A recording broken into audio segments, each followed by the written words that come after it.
የህፃናት ማንኮራፋት ተፈጥሯዊ አይደለም። በተለይ ደግሞ ልክ እንደዚህ ልጅ የሚያንኮራፉ ከሆነ ተመልከቱት። ይሄን ልጅ እንዴት እንደሚያንኮራፋ ኃይለኛ ድምጽ አለው። በተለይ ለይት የሚቀሰቅሳቸው ከሆነ በጣም የሚያንኮራፉ ከሆነ ብንን ብለው የሚነሱ ከሆነ ቀን ላይ ደግሞ አፋቸውን ከፍተው የሚውሉ ከሆነ ይህ ችግር ተፈጥሯዊ አይደለም። እናት ወይም አባት ስላንኮራፉ ይህ ነገር ወደ ልጅ ተላልፏል ማለትም አይደለም። ወይ የአፍንጫ ችግር አለ ወይ የጉሮሮ ችግር አለ፣ ምርመራ ይፈልጋል ማለት ነው።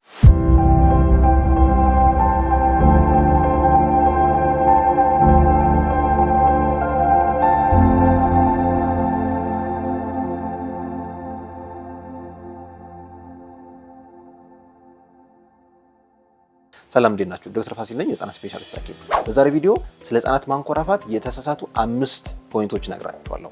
ማህበረሰባችን ውስጥ በስህተት የሚነገሩ ትክክል ያልሆኑ አመለካከቶች ማለት ነው። እነዚህም በዝርዝር አቀርብላችኋለሁ። መረጃው ለሁሉም ሰው እንዲደርስ ላይክ አድርጉ። እንዲሁም ደግሞ ቪዲዮውን እስከ መጨረሻው ተመልከቱት። የህፃናት ማንኮራፋትን በተመለከተ ብዙ ወላጆች ይህ በተፈጥሮ ያለ ነው፣ አባቴም እንደዚህ ነበር፣ አያቴ እንደዚህ ነበር የሚል በተፈጥሮ የሚመጣ ነገር ይመስላችኋል። ግን ማንኮራፋት በተፈጥሮ አይደለም። አብዛኛው የህፃናት ማንኮራፋት የሚከሰተው የተፈጥሮ አይደለም ወይም ሃቢቹዋል ስኖሪንግ አይደለም። ሌላ ደግሞ የጤና ባለሙያዎች ጭምር ስህተት ሲሰሩ እናያለን። ምንድነው የሚሉት? ይሄ የአፍንጫ ሳይነስ ሰው ሲያድግ ይተዋቸዋል ብሎ የማዘናጋት ነገር ብዙ ጊዜ እናስተውላለን። ይህ ነገር ትክክል አይደለም፣ መታከም ያለበት ነገር ነው። ስለዚህ እነዚህ የተሳሳቱ አመለካከቶች የትኞቹ ናቸው? አንደኛ ቅድም እንዳልኳችሁ በቤተሰብ ወይም በዘር የተወረሰ ነው ብሎ መናገር፣ ይህ ትክክል አይደለም። ሁለተኛ ደግሞ የአፍንጫ ሳይነስ ብሎ መናገር። የአፍንጫ ሳይነስ የሚባል ነገር ሲጀመር የለም። ሳይነስ የሚባለው ነገር ከአፍንጫችን ዙሪያ ክፍት ሆነው የሚፈጠሩ ነገሮች ሲሆኑ በደንብ ፎርምድ የሚሆኑት ከ5 ዓመት ጀምሮ ነው። ስለዚህ ከ5 ዓመት በፊት ለምሳሌ የ2 ዓመት ልጅ የ3 ዓመት ልጅ እያንኮራፋ የአፍንጫ ሳይነስ ልንለው አንችልም። ሲጀመር የአፍንጫ ሳይነስ የሚባል ህመምም የለም። ምክንያቱም ሳይነስ በራሱ ተፈጥሮ ነው፣ ሁላችንም ላይ ያለ። አሁን ለምሳሌ እዚህ ጋር ማግዚላሪ ሳይነስ የሚባል አለ፣ እዚህ ጋር ኢትሞይድ ሳይነስ የሚባል አለ። የተለያዩ አይነት ሳይነሶች አሉ። እነዚህ ሳይነሶች ክፍት ቦታዎች ናቸው እንጂ በራሳቸው ህመም አይደሉም። ስለዚህ ሳይነስ ስላለን አመመን ማለት አይደለም። ሆኖም ግን አለርጂ ካለ የሳይነስ አለርጂ ይባላል። ኢንፌክሽን ካለ የሳይነስ ኢንፌክሽን ይባላል።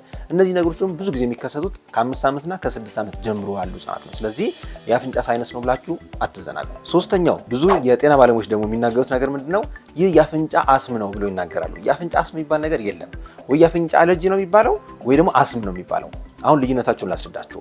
የአፍንጫ አለርጂ ማለት እዚህ አካባቢ ብቻ የሚከሰት ናዞፋርኒክስ የምንለው ፓርት ላይ የሚያብጡ ቦታዎች አሉ፣ የሚቆጡ ቦታዎች አሉ። ለምሳሌ ከሚያብጡ ነገሮች ውስጥ አንዱ ናዛል ተርቢኔት ይባላሉ። ይሄ ፊት ለፊት ላይ የሚታዩት ቀና ብላችሁ የሚታዩት ነገር ሁለቱ ስጋዎች እነዚህ ተርቢኔት ይባላሉ። እነሱ ይቆጡና ወደ መሀል ይመጡና ዝግት ሊያደርጉት ይችላሉ። ይህ አለርጂ እንለዋለን።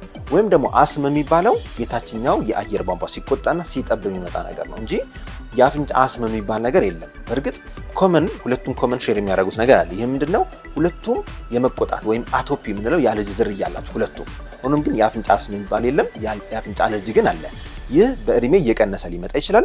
ሆኖም ግን የአፍንጫ አለርጂ ራሱ ደግሞ ኃይለኛ ከሆነ የአፍንጫ ቶንሲል ወይም አዴኖይድ የሚባለው ነገር ያሳብጠውና ማንኮራፋቱ ኃይለኛ እንዲሆን ያደርጋል።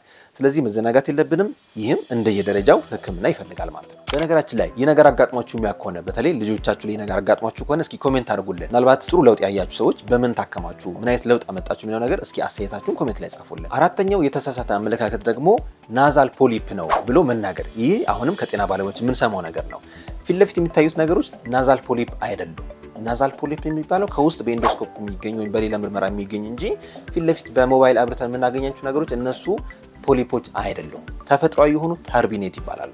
ስለዚህ እነዚህ ሰርጀሪ እንኳን ቢካሄድ እነዚህ ነገሮች አይነካኩም ወይም በዚህ በኩል ምንም የሚሰራ አይነት ሰርጀሪ የለም። የአፍንጫ ቶንሲል የሚባለው ነገር ግን አፍንጫችን በስተጀርባ ያለ አዴኖይድ የሚባል ነገር ነው። አዴኖይድ ምንድነው? የአፍንጫ ቶንሲል ምንድነው ለምትሉ ሰዎች ከዚህ በፊት ሌላ ቪዲዮ ሰርቼላችሁ ነበር እና ምናልባት ሙሉ መረጃ ማግኘት ከፈለጋችሁ የአፍንጫ ቶንሲል ምንድነው የሚል አንድ ሰፋ ያለ ቪዲዮ አለ፣ እሱን ተመልከቱት። ያን ቪዲዮ ለማግኘት ሩኪድስ የሚለውን ጽሑፍ ክሊክ ስታደርጉ ወደ ዋናው ቻናላችን ይከታችኋል። እዛ ላይ ሰብስክራይብ አድርጋችሁ እንዲሁም ደግሞ አዳዲስ ቪዲዮዎች ስንለቅ እንዲደርሳችሁ የኖቲፊኬሽን ወይም የደውል ምልክቷን መጫን አትርሱ። አምስተኛው የተሳሳተ አመለካከት ደግሞ በእድሜ ተዋል ብሎ መጠበቅ። ማንኮራፋት በእድሜ አይተውም፣ ሊቀንስ ይችላል ግን ላይተው ይችላል። እንደየምክንያቱ ይለያያል። አሁን የህፃናት ማንኮራፋት ምክንያቶቹ ምን ናቸው ብለን ስንዘረዝር ከቀላሉ ከአፍንጫ አለርጂ ጀምረን የአፍንጫ ቶንሲል፣ የጉሮሮ ቶንሲል፣ የአፈጣጠር ችግሮች፣ የናዛል ሴፕተም መጣመም ወይም ዲቬት ማድረግ፣ እነዚህ ሁሉ ማንኮራፋት ሊያስከሰቱ ይችላሉ። እነዚህም በዝርዝር እነግራችኋለሁ።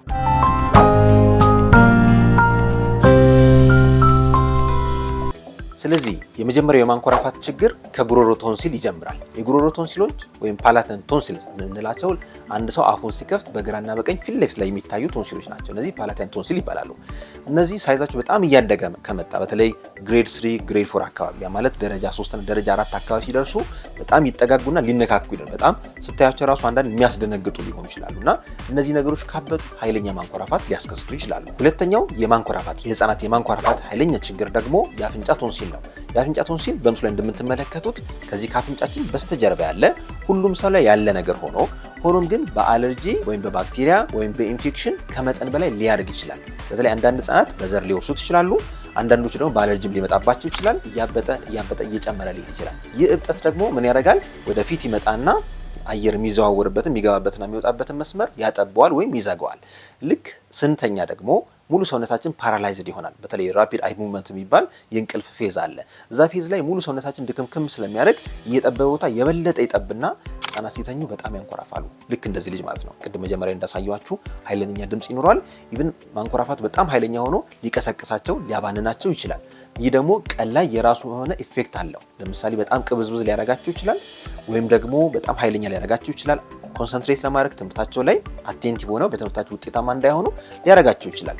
በረጅም ጊዜ ሂደት ደግሞ የልብ ኬዝ ያመጣል፣ የሳምባ ችግሮች፣ የሳምባ ግፊት የሚባል ነገር ያመጣል፣ ሌሎች እክሎችንም ያመጣል። ስለዚህ ይህ ነገር ረጅም ጊዜ ከቆየ እክል ስላለው በአፋጣኝ መታከም አለበት። በነገራችን ላይ በዚህ ችግር ውስጥ ያላችሁ ወላጆች ሕክምና ከፈለጋችሁ ከታች ባስቀመጥነው ስልክ ደውላችሁ በአካል መታችሁ ምርመራ አድርጋችሁ መታከም ትችላላችሁ። ሕክምናው ከቀላል ሽሮፕ እስከ ሰርጀሪ ድረስ ሕክምና አለው፣ ደረጃ አለው። ያንን ደረጃ በምርመራ አይተን የምንወስነው ነገር ነው። ሶስተኛው የማንኮራፋት ችግር ናዛል ፖሊፕ ይባላል። ይህ በኢንዶስኮፕ የሚገኝ ከውስጥ የሚበቅሉ ነገሮች ናቸው። ህጻናት ላይ ብዙ የተለመደ አይደለም፣ ግን ከስንት አንድ ይፈጠራል። ናዛል ፖሊፕ ወይም ሌሎች ካንሰር ነክ ነገሮች ኢቭን በማንኮራፋት ሊጀምሩ ይችላሉ። አራተኛው ምክንያት ደግሞ የናዛል ሴፕተም ወይም መክፈያው መጣመም ሲኖር፣ ይህ ናዛል ሴፕተም ማለት መሀል ላይ በዚህና በዚህ የምታዩት ነገር ናዛል ሴፕተም መክፈያው፣ የሁለቱን ቀዳዳዎች መክፈያው ናዛል ሴፕተም በአደጋ ምክንያት ወይም በኢንፌክሽን ወይም በተለያዩ ምክንያቶች ዲቪየት ሊያደርግ ይችላል፣ ወደ አንደኛው ሳይድ ሊጠጋ ይችላል። በዛ ምክንያት ጥበብ ያደርገውና ልጁ ወደ ውስጥ አየር እንዳይወስድ ያደርገዋል ማለት ነው። አምስተኛው ዋና ምክንያት ደግሞ ትልልቅ ምላስና ትልልቅ ፓሌት ካለ፣ ይህ በተፈጥሮ የሚመጣ ነገር ነው። በተለይ እነ ዳውን ሲንድሮም፣ ፓይሮቢን ሲንድሮም የሚባሉ የተፈጥሮ እክሎች አሉ።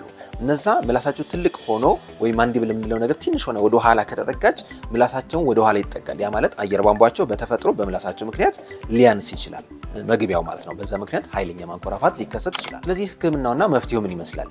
ህክምናው እንደየደረጃውና እንደየምክንያቱ ይለያያል። አሁን የዘረዘርኩላችሁ 5 ዋና ዋና ምክንያቶች ናቸው። ከዚህ በተጨማሪ ሌሎች 4-5 ሌሎች ብዙ ምክንያቶች አሉና እነዛን ሁሉ ምክንያቶች ካልተመረመረ ማወቅ አስቸጋሪ ነው የሚሆነው። ሁሉም ህጻናት ማንኮራፋት ካላቸው በተለይ ጠንከር ካለባቸው ግዴታ በአካል መጥታችሁ የህጻናት ስፔሻሊስት ሐኪም ጋር ወይ የአንገት ስፔሻሊስት ሐኪም ጋር ቀርባችሁ ማሳየትና ማሳከም ተገቢ ነው የሚሆነው። ስለዚህ ህክምናው ከቀላል ሽሮፕ እስከ ሰርጀሪ ድረስ እንደየአይነቱ ይለያያል ማለት ነው። ሌላው አለርጂ ነክ ነገሮች ደግሞ ካሉ እንፋሎት መታጠን፣ የአፍንጫ ስፕሬዎች መጠቀም ሐኪም የሚያዘው ማለት ነው። እነዚህ ጥሩ መፍትሄ ይሰጣሉ ማለት ነው። ስለዚህ ሀሳብ አስተያየት ካላችሁ ወይም ጥያቄ ያጋጠማችሁ ነገር ካለ ኮሜንት አስፍሩልን። ለዛሬ ያለኝ መረጃ ይህን ይመስላል። እንግዲህ አዳዲስ መረጃ ስንለቅ እንዲደርሳችሁ ሰብስክራይብ አድርጋችሁ የኖቲፊኬሽን ወይም የደውል ምልክቷን መጫን አትርሱ። መልካም ጊዜ